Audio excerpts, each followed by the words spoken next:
Perfection. এই ভিডিওটিতে এমন কিছু দৃশ্য আছে যেগুলি দেখে আপনি লিটারালি হিপনোটাইজ হয়ে যেতে পারেন। বর্তমান সময়ে দাঁড়িয়ে আমরা সবাই ইন্টারনেট ইউজ করি। আমরা যেই ইন্টারনেটটি ইউজ করি এই ইন্টারনেটটিকে বেসিক্যালি 3টি ভাগে ভাগ করা হয়: ডিপ ওয়েব, ডার্ক ওয়েব এবং সারফেস ওয়েব। আমরা যে ইন্টারনেটটি সবসময় ইউজ করি মানে ফেসবুক, ইনস্টাগ্রাম, তারপর আরও সোশ্যাল মিডিয়া হ্যান্ডেলগুলি আমরা যেগুলো সবসময় ব্রাউজ করি বা গুগল সার্চ ইঞ্জিনে গিয়ে সার্চ করে আমরা যেসব রেজাল্টগুলো পেয়ে যাই এগুলিকে আমরা সারফেস ওয়েব বলি। তারপর আসছে ডিপ ওয়েব। ডিপ ওয়েব হলো ইন্টারনেটের এমন একটি জায়গা যেটিকে আমরা সার্চ করে খুঁজে পাই না।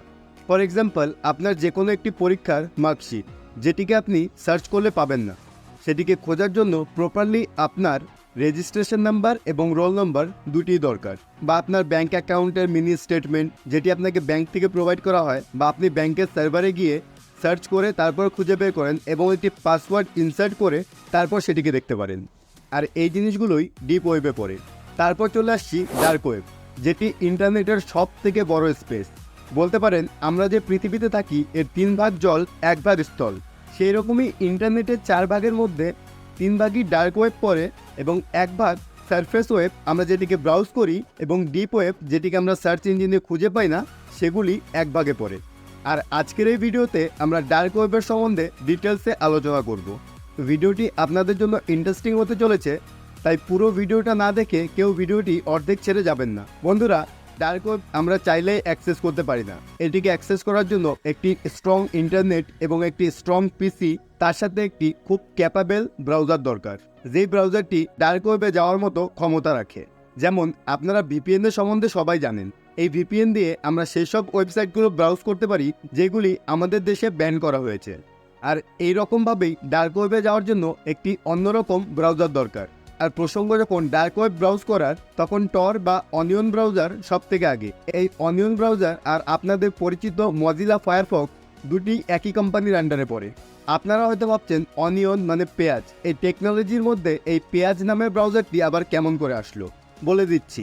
তার আগে ভাবুন, একটি পেঁয়াজে অনেকগুলি লেয়ার থাকে, আর এই পেঁয়াজের মাঝের অংশটিতে যাওয়ার জন্য সবগুলি লেয়ার একটি একটি করে খুলে তারপর সেটিতে এন্টার করতে হবে। সেমভাবেই এই অনিয়ন ব্রাউজারটি হলো ডার্ক ওয়েবের এক একটি লেয়ার, আর এই লেয়ারগুলিকেই একটি একটি করে ট্র্যাক করে তারপর আমরা এই ডার্ক ওয়েবে এন্টার করতে পারবো। এই কারণেই এই ব্রাউজারটির নাম অনিয়ন ব্রাউজার। এই ডার্ক ওয়েবের ভিতরে অনেক রকমের ওয়েবসাইট আছে যেগুলি আমরা সবার মুখে শুনতে পাই না বা কোনো সোশ্যাল মিডিয়া হ্যান্ডেলে দেখতে পাই না। যখন কেউ ডার্ক ওয়েবে এন্টার করে তারপরে এই ওয়েবসাইটগুলি একটার পর একটা আস্তে আস্তে ইউজারের সামনে আসতে থাকে। আর এই সব ওয়েবসাইটগুলিতেই চলে সব থেকে বেশি ক্রিমিনাল অ্যাক্টিভিটি, যেমন ড্রাগস অর্ডার দেওয়া, ড্রাগস বিদেশ থেকে ইম্পোর্ট করা। এমনকি এই ওয়েবসাইটগুলি থেকে আমরা অ্যামাজন, ফ্লিপকার্টের মতো ড্রাগস নিজের বাড়িতেও অর্ডার দিতে পারবো। বাট যদি ধরা পড়ে যান তাহলে আপনি আর আমার ভিডিও দেখার ক্ষমতা কোনোদিনই পাবেন না, কারণ এটির শাস্তি অন্যান্য ক্রাইমের থেকে অনেক বেশি হয়। এই ওয়েবসাইটগুলিতে এমন এমন ডেঞ্জারাস আর ডিস্টার্বিং ভিডিও আছে যে ভিডিওগুলি আপনি কোনোদিন কল্পনা করতে পারবেন না। আপনি কল্পনা করতে পারবেন না মানুষ কী ধরনের কন্টেন্ট দেখে তারপর এনজয়মেন্ট নেয়, সেটিও পয়সা দিয়ে। সরি, ডার্ক ওয়েবে পয়সা না, ডার্ক ওয়েবে বিটকয়েন চলে। সম্প্রতি কিছুদিন আগে, মোটামুটি 2 থেকে 3 মাস হবে, ডার্ক ওয়েব থেকে একটি ভিডিও লিক হয়েছে, যে ভিডিওটির নাম হলো দ্য পারফেকশন।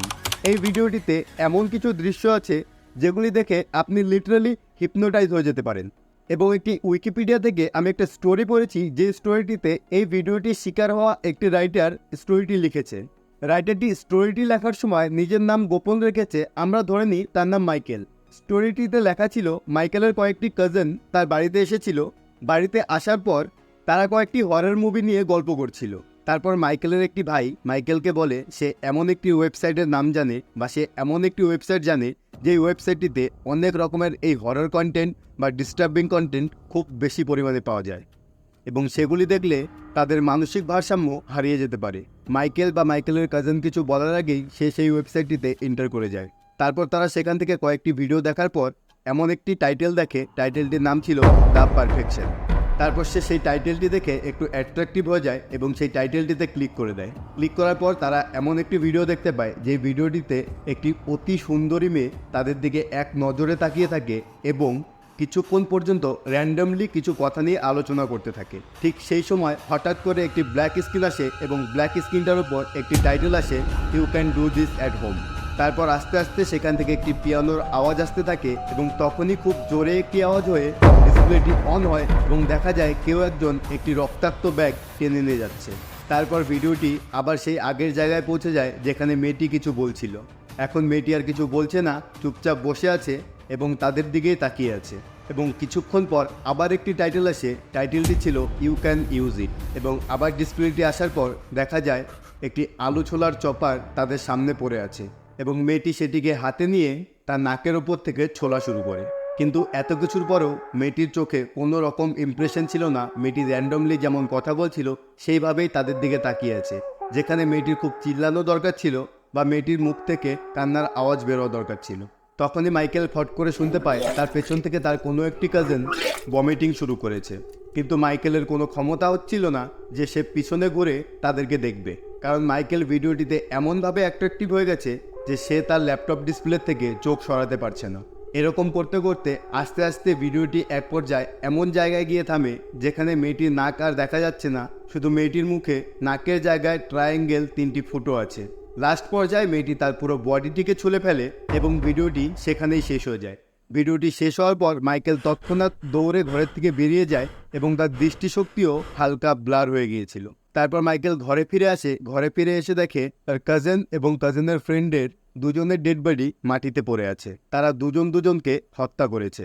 এটি ছিল ডার্ক ওয়েবের সেই স্টোরি এবং এই স্টোরিটি যে পুরোপুরি সত্যি তার কোনো প্রমাণ এখনো পাওয়া যায়নি। তো আশা করি এই স্টোরিটি থেকে আপনারা বুঝতে পেরেছেন ডার্ক ওয়েব আপনাদের জন্য কতটা ডেঞ্জারাস হতে পারে। আমাদের মতো নর্মাল ইউজারের এই ডার্ক ওয়েবে এন্টার করার কোনো প্রয়োজনই নেই। আপনি কৌতূহলের বশেও যদি কোনো সময় এন্টার করে থাকেন তাহলে আপনার ক্ষতি হওয়ার সম্ভাবনাই সব থেকে বেশি। কিন্তু আপনাদের কাছে অনুরোধ করব, এইরকম টাইটেলের কোনো ভিডিও যদি আপনার সামনে আসে দয়া করে ক্লিক করবেন না। তো বন্ধুরা, আশা করি আপনারা বুঝতে পেরেছেন ডার্ক ওয়েব কী এবং এটিতে কী করে এন্টার করতে হয়।